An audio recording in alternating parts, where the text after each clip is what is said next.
I'm Stephen Crosbie, Protection Director at Aegon.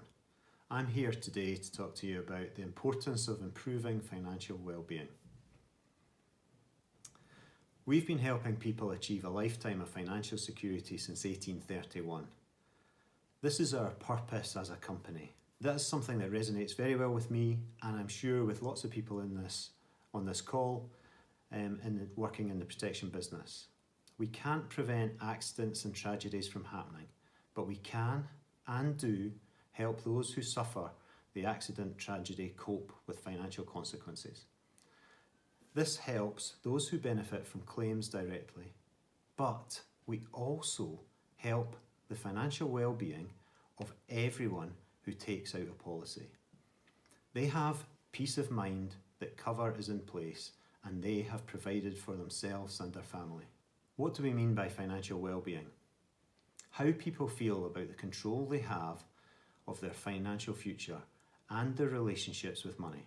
That includes their ability to respond to financial unpredictability and unexpected expenses. People with healthy financial well-being can meet their long-term financial goals and make informed choices that allow them to enjoy a meaningful life, both now and in retirement. There are 5 key parts to financial well-being. 1. Having a clear path to identifiable objectives, preferably written down. 2. Having control over their daily finances, in other words, living within their means. 3.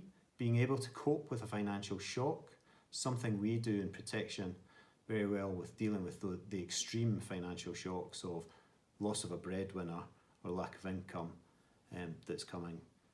And 4, having financial options.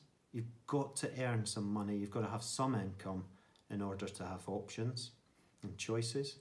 And 5, having clarity and security for those we leave behind. Again, something that resonates very well with us in the protection market. Aegon is a founding partner of the Initiative for Financial Wellbeing, whose purpose is to help financial planners, advisors and coaches improve their clients' financial well-being by helping them become happier, not just wealthier. We believe we can play an important role in helping people to have a better relationship with their finances and to provide them with peace of mind that they will be protected financially should the worst happen. For us, this all boils down to financial well-being and helping not only with financial outcomes, but also the way they feel about their financial situation. Collectively, we all have our work cut out if we want to improve the nation's financial well-being. I'm obviously talking to you remotely today due to the coronavirus pandemic. And it would be strange to talk about financial well-being without mentioning the virus, which has certainly had an impact on the nation's financial well-being. Since the start of lockdown, we've been tracking people's reaction to the pandemic through our own research panels. At the height of the pandemic, we could see clear concern, as you would expect. But what we've recorded since is that the share of the public who are concerned about their own health of themselves and those of their family has actually decreased since March. And this goes for personal and family finances too. You can see in March, the number of people concerned was 47% of the population that we researched. That has gone down to 36%.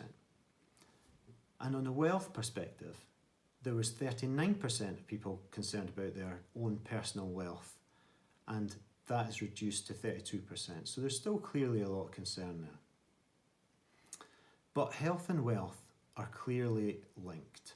You'll also see that even though it's a public health crisis, people are worried at similar levels about their wealth. This plays into the argument that well-being and financial well-being go hand in hand.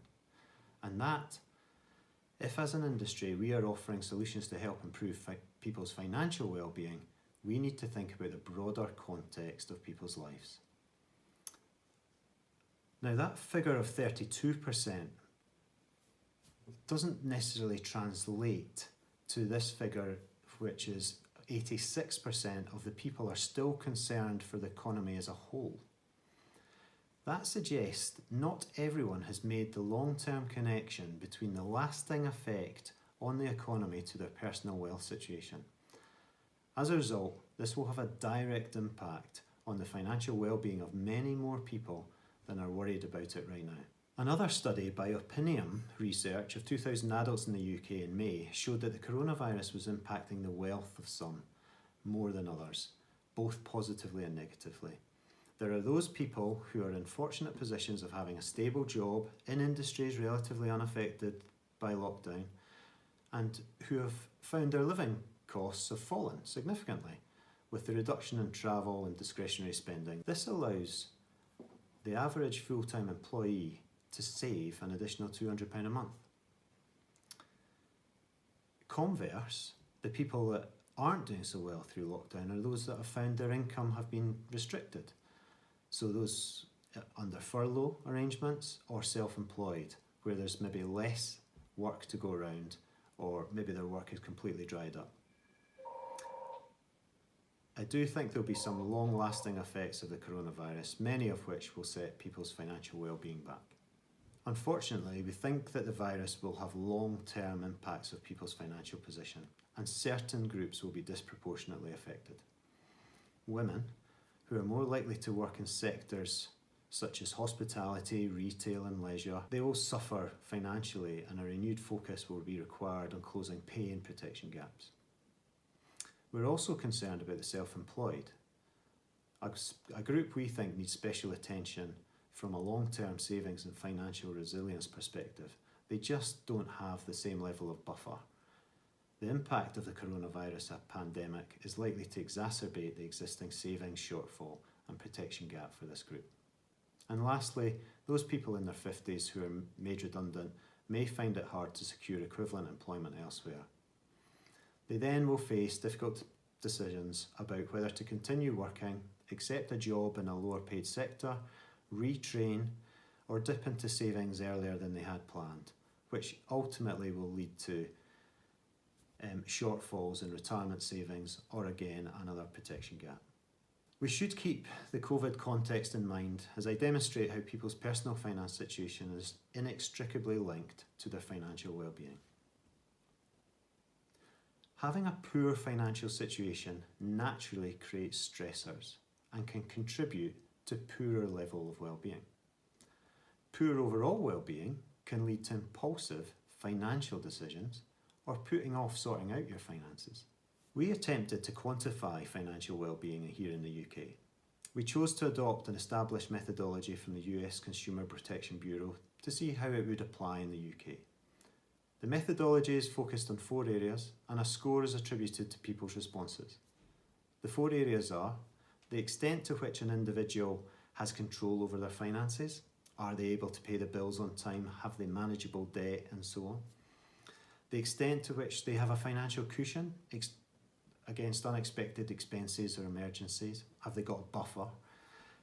Thirdly, whether or not they have financial goals. Are they clear? And how do they intend to pay off loans within a certain number of years or save for a particular amount towards retirement? And lastly, the research asked whether people are able to make choices that allow them to enjoy life.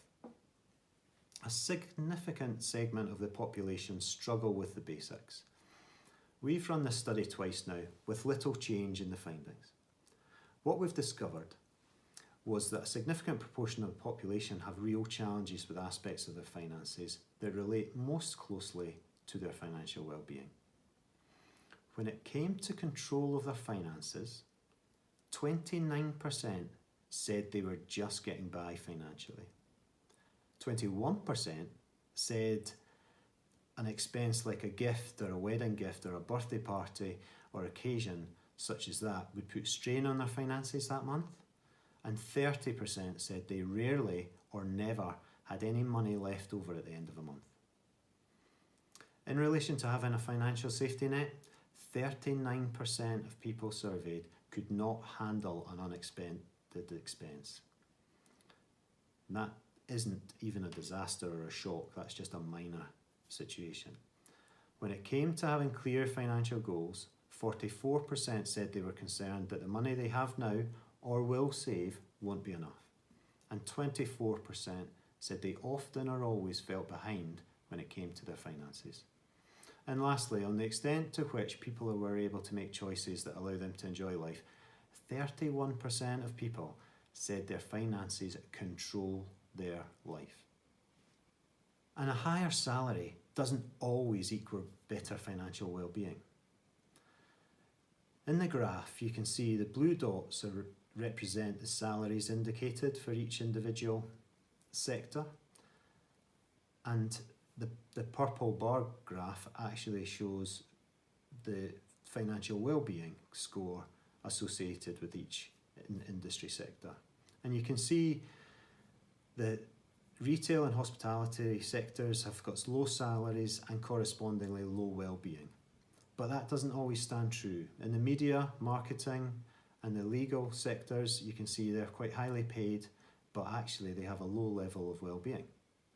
For most industries, average financial well-being scores are quite close to the population average of slightly above 50. Part of the reason for why some of the differences are there for legal, media and construction, for example, with lower financial well-being, is perhaps the fact that they've got the differences in work-life balance, the pressure of their job, the stress that the job entails, whether or not they're being looked after by their employer, and also the long hours that they maybe have to work. That also comes with various different stressors. But there's also a thing about your well-being and your job satisfaction is, do you have any pleasure in the job that you do? And is there a level of personal satisfaction from actually doing that job?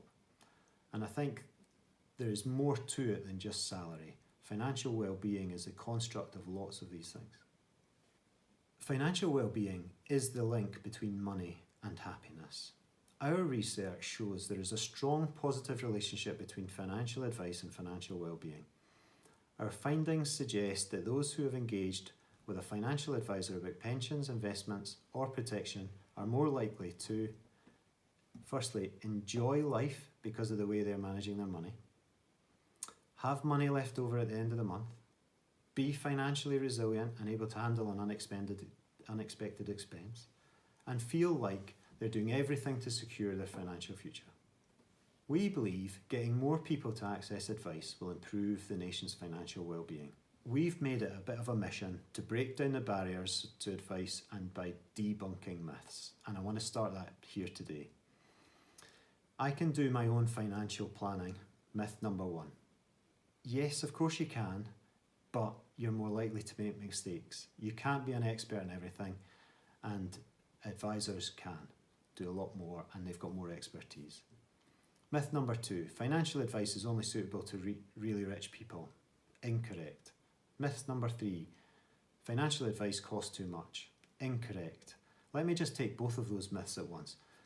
Certainly in a protection world, sometimes going to an advisor, you can get cheaper cover. You can certainly get more appropriate cover, and you can certainly get the right amount of cover, the right type of cover, and you can get guidance on how to do all that for either the same price and sometimes even less. Myth number 4, I might pick the wrong advisor. Well, there's lots of good advisors out there, and it's very rare to get a bad advisor. All advisors are qualified, certain level of degree, and their job is to give good advice, and that's what they do. They give good advice. So it's unlikely you could pick the wrong advisor. You might pick someone you don't get on with, but that's a personal preference. And then what we want to try and do is show the potential that clients, the variety of things that advisors have to offer. So firstly, advisors offer coaching, setting actionable plans that are grounded in reality and practical assumptions. They can help you protect your family and assets, the assets that you have within your family, and protect your family. Again, giving guidance all the way through your lifetime, whether things are going well or badly, and the financial challenges that you face every year of life. And these are the areas that advisors can really help make a difference, is help guiding you in that path.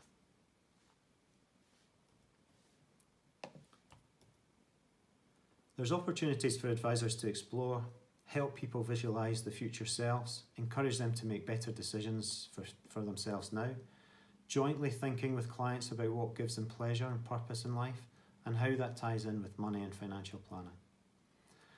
They can protect your clients by developing a financial safety net for when the unexpected happens. It's not just about the money sometimes. Financial well-being is addressing some of the non-financial aspects of well-being. In closing, we all have a role to play. Working together, we can improve everyone's financial well-being. All these organisations can get together, whether you be an advisor, an individual, a provider, an employer, government, we all have a role to play. I hope you have found this interesting, and hopefully I have a few minutes left for some questions. Thanks for listening.